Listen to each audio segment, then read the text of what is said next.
Comedy show. ఓ దిక్కు తిండి తిప్పలు లేక తాగేదందుకు నీళ్లు దొరకక వరద బాధితులు గోసపడుతుంటే ఇదే మంచి మోక అన్నట్టు ఇండ్లు మునిగినోళ్ళ తాన వేలకు వేలు దండుకుంటురట కొందరు ప్రైవేట్ బోట్ల ఓనర్లు.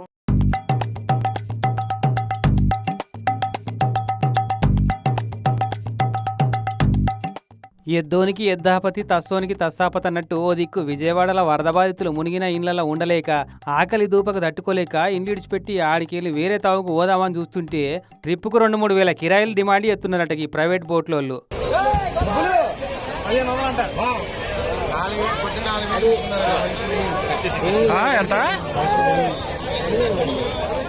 అగ చూడు దూరాన్ని బట్టి 1500కెళ్ళి 4000 దాకా వసూలు చేస్తున్నారట. ఓ దిక్కు 180 పడవలను తిప్పుతున్నామని సర్కారు వాళ్ళు చెప్తున్నా ఇక ఇంతమందికి ఏడు సరిపోతాయి అవి. ఇక ఇదే మంచి మోకాని పైసలు పోగేసుకుంటున్నారట. షీ పీనిగలను పిక్క తినే రాబందులు కూడా బెటర్ ఏమో వీళ్ళకంటే.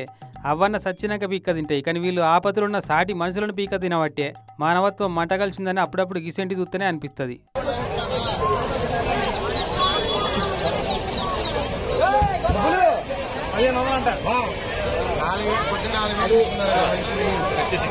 ఎంత